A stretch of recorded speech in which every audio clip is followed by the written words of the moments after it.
सहवास के प्राचीन 9 नियम। संबंध बनाने के पौराणिक नियम। पौराणिक जमाने में सिर्फ ऋषि मुनि ही हुआ करते थे। इन ऋषि मुनियों ने सहवास को लेकर बहुत सारे नियम बनाए हुए थे। इस दौर में बहुत सारे युवा हैं जो संबंध बनाने का नियम नहीं जानते हैं। अगर आप यह नियम अच्छी तरह से समझ पाते हैं और अपने जिंदगी में लागू करते हैं तो जिंदगी जीने का आनंद बहुत लाभदायक हो सकता है। तो आप अपनी जिंदगी के बेहतर बनाने के लिए जरूर अपनाएं यह 9 नियम जो हम अभी बताने जा रहे हैं। सदियों से यानी प्राचीन समय से ही सहवास को पूजा जाता रहा है, चाहे फिर वो सतयुग हो या फिर कलयुग। दोस्तों, हर युग में संबंध बनाने को लेकर अलग अलग मत रहे हैं।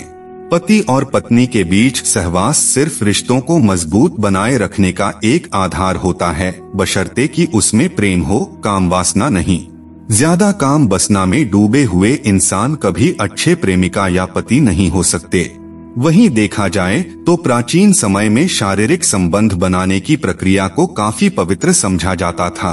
ऐसा शास्त्रों में कई प्रमाण देखने को मिल जाएगा। उस समय के लोग ज्यादा खुले विचारों के थे और काम से जुड़ी हर समस्या पर बेझिझक बात करते थे। गौरतलब है कि सहवास जैसे विषय पर पहला ग्रंथ कामसूत्र भारत की देन है, जिसे दूसरी सदी में आचार्य वात्स्यायन ने लिखा था। दोस्तों, आप नहीं जानते तो हम बता दें कि सहवास को लेकर कुछ नियम है जिन्हें आत्म कल्याण के लिए जरूर पालन करना चाहिए, ना कि वासना के लिए। आइए जानते हैं क्या है वह नियम जिन्हें अपनाकर हम जीवन को सन्मार्ग पर ले जा सकते हैं। दोस्तों, प्राचीन नियमों के अनुसार सहवास से वंश प्रति, मैत्री लाभ, साहचर्य सुख, मानसिक रूप से विपक्ष, दीर्घायु, शारीरिक और मानसिक स्वास्थ्य सुख की प्राप्ति हासिल की जा सकती है। अगर वर्तमान में देखा जाए तो आज की युवा पीढ़ी सिर्फ आनंद के लिए एक दूसरे से संबंध स्थापित करते हैं, जबकि वो ये नहीं जानते कि पति और पत्नी के बीच शारीरिक संबंध रिश्तों को मजबूत बनाए रखने का एक आधार होता है, बशर्ते कि उसमें प्रेम हो, काम वासना नहीं।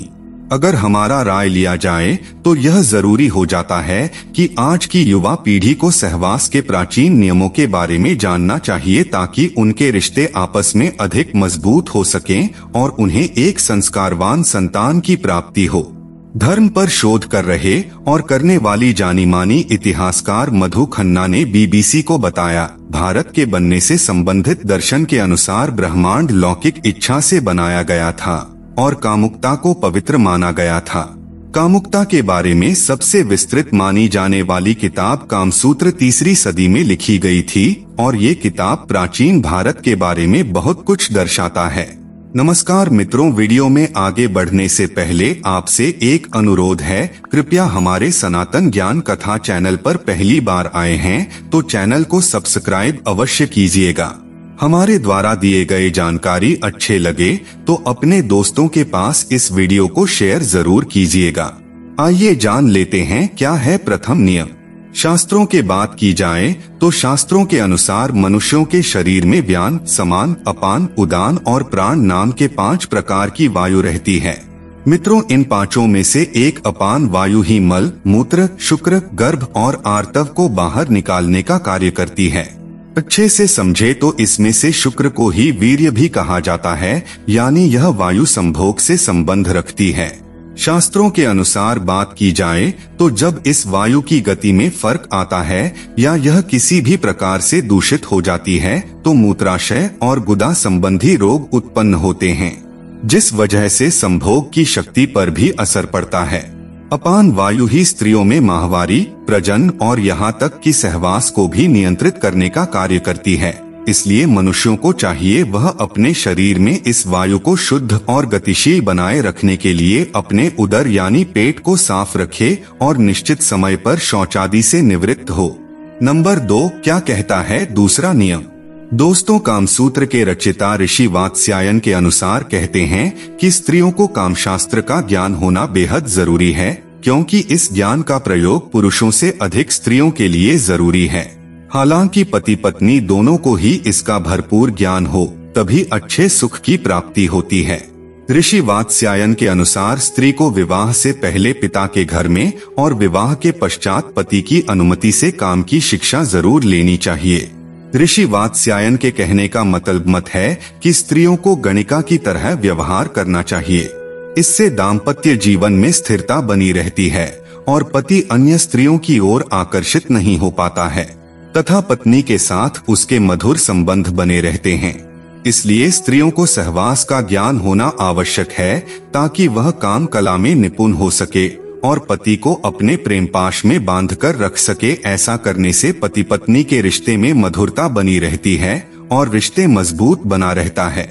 दोस्तों, आप सोच रहे होंगे कि स्त्री आखिर सहवास का शिक्षा किस से ले सकती है, तो हम आपको बता दें कि आचार्य वात्स्यायन के अनुसार एक कन्या के लिए सहवास की शिक्षा देने वाले विश्वसनीय व्यक्ति हो सकते हैं, जैसे दाई, बड़े बहन, विश्वास पात्र सेविका की ऐसी कन्या जो साथ में खेली हो और विवाहित होने के पश्चात पुरुष समागम से परिचित हो, जैसे उसके कोई फ्रेंड, पास के कोई रिश्तेदार, विवाहिता सखी, हमउम्र मौसी या बड़ी बहन, अधेड़ या बुढ़िया दासी, ननद या भाभी हो सकता है, जिसे संभोग का आनंद प्राप्त हो चुका हो। उसका स्पष्ट बोलने और मधुर बोलने वाली होना जरूरी हो ताकि वह काम का सही ज्ञान दे सके। क्या है तीसरा नियम? हिंदू शास्त्रों के अनुसार पति पत्नी को रविवार, अमावस्या, पूर्णिमा, चतुर्थी, अष्टमी, संधिकाल, संक्रांति, श्राद्ध पक्ष, श्रावण मास, नवरात्रि और ऋतुकाल आदि में किसी भी रूप में शारीरिक संबंध स्थापित नहीं करनी चाहिए। जो स्त्री पुरुष इस नियम का पालन करते हैं उनके घर में सुख, शांति, समृद्धि और आपसी प्रेम सहयोग बना रहता है, और जो ऐसा नहीं करते वह अपने घर में गृह कलह और धन की हानि और आकस्मिक घटनाओं को आमंत्रित करने का काम करता है। नंबर 4, चौथा नियम। दोस्तों, रात्रि का पहला प्रहर रतिक्रिया के लिए उचित समय है। अगर इस प्रहर में की गई रतिक्रिया के फलस्वरूप ऐसी संतान प्राप्त होती है जो अपनी प्रवृत्ति एवं संभावनाओं में धार्मिक, सात्विक, अनुशासित, संस्कारवान, माता पिता से प्रेम रखने वाले, लोगों का मदद करने वाले, धर्म का कार्य करने वाले, यशस्वी एवं आज्ञाकारी होती है, शिव का आशीर्वाद प्राप्त होता है, ऐसी संतान की लंबी आयु एवं भाग्य प्रबल होता है। प्रथम प्रहर के बाद ऐसा माना जाता है कि राक्षसगण पृथ्वी लोक के भ्रमण पर निकलते हैं। उसी दौरान जो संबंध स्थापित की गई हो उससे उत्पन्न होने वाली संतान में राक्षसों के ही समान गुण आने की प्रबल आशंका होती है। पहले प्रहर के बाद रतिक्रिया इसलिए भी अशुभकारी है क्योंकि ऐसा करने से शरीर को कई रोग घेर लेते हैं। व्यक्ति अनिद्रा, मानसिक क्लेश, थकान का शिकार हो सकता है एवं माना जाता है कि भाग्य भी उससे रूठ जाता है, तो काफी सोच समझकर आपको गर्भधारण करना है। पंचम नियम। हिंदू प्राचीन ग्रंथ आयुर्वेद के अनुसार बताया गया है, किसी भी पुरुष को स्त्री के मासिक धर्म के दौरान या किसी रोग, संक्रमण होने पर उसके साथ संबंध नहीं बनाना चाहिए। शास्त्रों में यह भी बताया गया है कि यदि वह खुद को संक्रमण या जीवाणुओं से बचाना चाहता है तो सहवास के पहले और बाद में कुछ स्वच्छता नियमों का पालन करना चाहिए। नंबर 6। इन सब के अलावा हिंदू धर्म शास्त्रों में ये भी बताया गया है कि पवित्र स्थान माने जाने वाले वृक्षों के नीचे, सार्वजनिक स्थानों, चौराहों, उद्यान, श्मशान घाट, वध स्थल, औषधालय, मंदिर, गुरु और अध्यापक के निवास स्थान में सहवास नहीं करना चाहिए। यदि कोई व्यक्ति ऐसा करता है तो शास्त्रानुसार उसको इसका बुरा परिणाम भुगतना पड़ता है। कहते हैं इन सभी जगह पर ईश्वर का वास होता है। 7वें नियम। हिंदू धर्म शास्त्रों में ये भी बताया गया है कि किसी भी पुरुष को अपनी पत्नी के साथ गर्भकाल के दौरान सहवास नहीं करना चाहिए। दोस्तों, गर्भकाल में संभोगरत होते हैं तो भावी संतान के अपंग और रोगी पैदा होने का खतरा बना रहता है, इसीलिए गर्भकाल में सहवास करना वर्जित किया गया है। हालांकि कुछ शास्त्रों के अनुसार 2 या 3 माह तक सहवास किए जाने का उल्लेख मिलता है, लेकिन गर्भ ठहरने के बाद सहवास ना ही किया जाए तो ही उचित है। अगर शास्त्रों के बात न भी माने तो आप खुद सोच सकते हैं कि क्या गर्भकाल में सहवास करना उचित है या अनुचित। 8वें नियम। महिलाओं को मासिक धर्म शुरू होने के प्रथम 4 दिवसों में संभोग से पुरुष रुग्णता को प्राप्त होता है, जैसे 5वीं रात्रि में संभोग से कन्या, छठी रात्रि में पुत्र, सातवीं रात्रि में बंध्या पुत्री, आठवीं रात्रि के समागम से ऐश्वर्यशाली पुत्र, नौवीं रात्रि में ऐश्वर्यशालिनी पुत्री, 10वीं रात्रि के संभोग से अतिश्रेष्ठ पुत्र और 11वीं रात्रि के संभोग से सुंदर पर संदिग्ध आचरण वाली कन्या, 12वीं रात्रि से श्रेष्ठ और गुणवान पुत्र, 13वीं रात्रि में चिंतावर्धक कन्या और 14वीं रात्रि के संभोग से सद्गुणी तथा बलवान पुत्र की प्राप्ति होती है। वैसे ही 15वीं रात्रि के संभोग से लक्ष्मी स्वरूपा पुत्री और 16वीं रात्रि के संभोग से गर्भाधान होने पर सर्वज्ञ पुत्र संतान की प्राप्ति होती है। दोस्तों, इसके बाद की अक्सर गर्भ नहीं ठहरता। नंबर 9 नियम।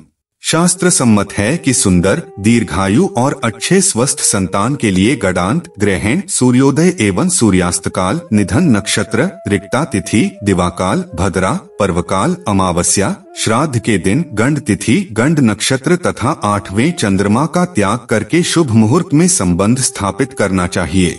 गर्भाधान के समय गोचर में पति पत्नी के केंद्र एवं त्रिकोण में शुभ ग्रह हों, तीसरे, छठे, 11वें घरों में पाप ग्रह हों, लग्न पर मंगल, गुरु इत्यादि शुभकारक ग्रहों की दृष्टि हो और मासिक धर्म से समरात्रि हो, उस समय सात्विक विचार पूर्वक योग्य पुत्र की कामना से यदि रतिक्रिया की जाए तो निश्चित ही योग्य पुत्र की प्राप्ति होती है। शास्त्रों के अनुसार इस समय में पुरुष का दायां एवं स्त्री का बायां स्वर ही चलना चाहिए। यह अत्यंत अचूक उपाय है।